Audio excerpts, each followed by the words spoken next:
3 of the fantasy football season, and here's the top 15 tight ends I'm ranking this week. Number 1, Travis Kelce of the Kansas City Chiefs. So pretty much every week, the top 3 guys are going to be the same. Kelce 1, Andrews 2, TJ Hockenson 3. So Kelce came back last week after missing week 1 with a knee injury, but he came in this ball game. He looked good versus the Jacksonville Jaguars over there in Jacksonville, and had a key touchdown towards the end of the ball game to put him up. And they never looked back was the Chiefs. So this week here with a good matchup versus a Chicago Bear defense that really can't stop anyone, I think Kelce's going to have a monster ball game, and it wouldn't be surprising to me if he goes over 100 yards in this one. Number 2, Mark Andrews of the Baltimore Ravens. So just like Travis Kelce, he came back to the lineup last week was Andrews. And it wasn't a great ball game, but he found the end zone as well and had 40 receiving yards in that one. So him and Lamar Jackson for seasons now have been on the same page. They got their nice 1-2 combo, obviously. And this week here versus a weak Indianapolis Colts defense that so far the first few weeks here have been torched in the passing game. I think Andrews has another good ball game and possibly finds the end zone again this week. Number 3, TJ Hockenson of the Minnesota Vikings. So right now, Los Angeles Chargers are coming to town here versus this Viking team. And this one definitely has a potential shootout like we saw last week with Philly and the Vikings. So last week, TJ Hockenson, he found the end zone twice. He's a big athletic tight end, could work the middle of the field, could break the tackles, and him and Kirk Cousins definitely have good chemistry. And he's a big red zone threat, no doubt about it. So this week here versus a pretty weak defense in the secondary and at the linebacker position, I think Hockenson has a good game once again.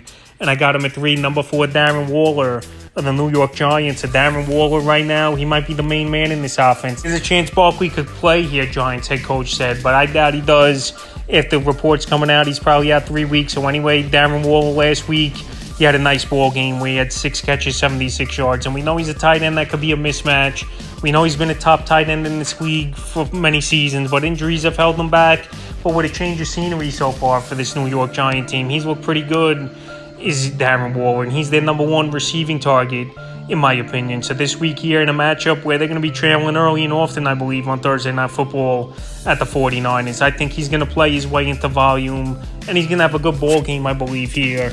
Is Waller at 4. Number 5, Evan Ingram of the Jacksonville Jaguars. So Evan Ingram, we know he's a good talent. We know he signed the franchise tag in the offseason. And him and Trevor Lawrence, they've been on the same page since last season, where Ingram had his breakout season. There's 2 ball games, he's been good as Ingram. 9.90 fantasy points in week 1 and 1170 in week 2. So week 3 here, good matchup versus a weak Houston Texan defense, where last week we even saw Kylan Granson get a touchdown versus Texan D. So Evan Ingram, he's a matchup problem as well. This guy's got the speed of a wide receiver, and this week versus a bad Houston Texan defense, I think he has a good ball game, and I got him at 5. Number 6, Dallas Goedert of the Philadelphia Eagles. So Dallas Goedert, week 1, he had the goose egg, which obviously isn't a good thing at all. Only 1 target. What are you going to do about it? But then week 2, they did force feed him a little bit early in that ball game versus the Minnesota Vikings. And right now, he's got a good matchup on Monday Night Football at the Tampa Bay Buccaneers. So I think he could take advantage of their linebackers. We saw it last week. Cole Kmet had a decent ball game.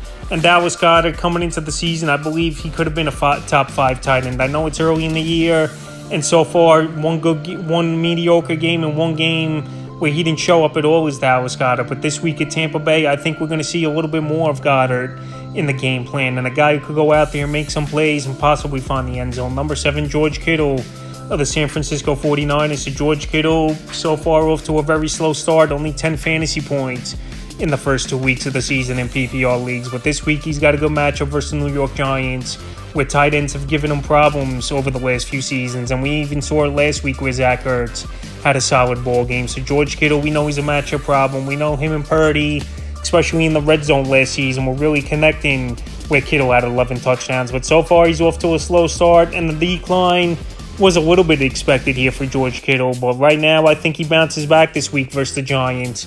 But I'm holding back expectations just a bit, so I got him at 7. Number 8, Hunter Henry of the New England Patriots. So right now, you arguably could say Hunter Henry's the number 1 target in the passing game for this Patriot team. And now he's found the end zone twice already in the first 2 games this season for this Patriot team. So a few years ago with Mac Jones, they had a good rapport. And right now, Hunter Henry, the first 2 ball games, big PPR days. Week 1 versus Philly, 5 catches, 56 yards, a touchdown. And week 2 versus Miami, 6 grabs, 52 yards, and a TD. So this week here at the New York Jets, where tight ends have given the Jets problems, in the past. Now, last week we saw Jake Ferguson score a touchdown for the Dallas Cowboys versus the Jets. And then in week 1, we saw Kincaid and Knox have decent ball games. So I think Hunter Henry this week, a guy who was a hot waiver wire pickup last week, could play another good ball game and possibly find the end zone at 8. Number 9, Zach Ertz of the Arizona Cardinals. So Zach Ertz, I know he's up there in age. I know he's on a bad team with a quarterback with not a lot of experience. But Zach Ertz, he finds a way to get open. He's still one of the better route runners at the tight end position. And obviously, he's got a good IQ. So this week here, he versus a familiar foe versus the Dallas Cowboys coming to town. And I don't like a lot of Arizona Cardinal players in this ball game. But I think Zach Ertz could have a decent ball game in PPR leagues where he scores 8 to 12 fantasy points. So this week here versus the Dallas Cowboys, I think he'll make a few plays.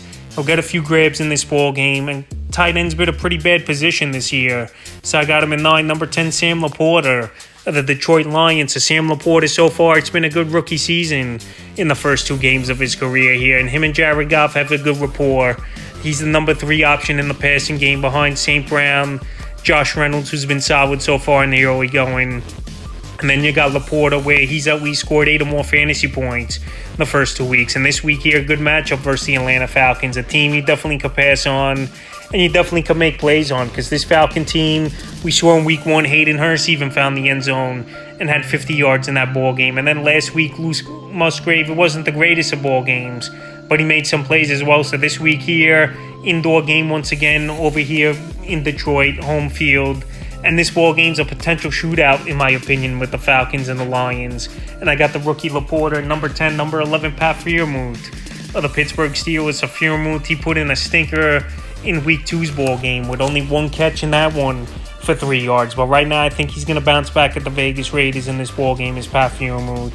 Him and Kenny Pickett have had good rapport season in Pickett's rookie season. And they just got away from a lot of things versus the Cleveland Browns, where it was usually Jaylen Warren and George Pickens in that ball game. So right now, Pat Freiermuth, it's a good matchup on paper at the Vegas Raiders. We saw Dawson Knox score a touchdown last week, and we even saw Andy Trotman have a decent ball game with 8 fantasy points in week 1 versus the Raiders. So right here, I think Freiermuth bounces back, and I have him as 11. Number 12, Tyler Higbee of Los Angeles Rams. I know Tyler Higbee, he's been an inconsistent tight end throughout his career, and especially the last few seasons. Week 1, he had a good ball game, and last week was the Nakua and Tutu Atwell show, and Kyren Williams over there for the Rams. So all of a sudden, this Ram offense, even without Cooper Kupp and trading Allen Robinson and Odell Beckham not coming back in free agency, they found guys, is this Ram team here, and they're making plays. So this week here at Cincinnati, I think they're going to throw the football a whole lot, is this Ram team on Monday Night Football. And Tyler Higbee, it wouldn't be surprising to me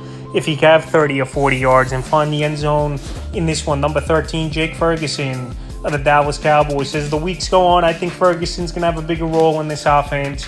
Last week, I know he only caught 2 balls, but he had a touchdown with the 11 yards. And this week, a good matchup at the Arizona Cardinals. They're one of the worst defenses in all of the league here. So this Cowboy offense, tight end always usually plays a big part in the offense. We saw it with Jason Witten for many seasons. We saw it last season with Dalton Schultz.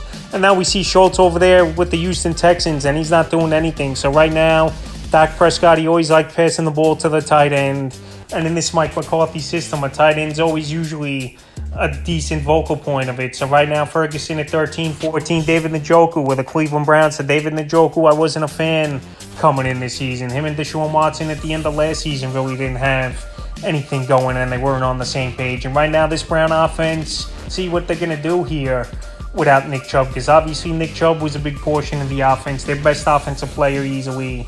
I know they got Jerome Ford, but time of recording this, Kareem Hunt could be coming back, or Cam Akers could be coming in a trade here to this Brown team, even though I thought Jerome Ford played good. But anyway, David Njoku, the first 2 weeks of the season here, he only has 11 fantasy points in PPR leagues. And this week here, pretty tough matchup versus the Tennessee Titans that can make some stops, and they know how to work on the tight ends and take them out of the ball game with their good linebacking crew. So this week here, I don't see much out of David Njoku once again, and he's a tight end. If you got to start him, you're going to start him, but I got him at 14, and the 15th and final tight end is another guy who's been a bust so far this year here, Kyle Pitts of the Atlanta Falcons. So Kyle Pitts last season was an injury-prone and lost season.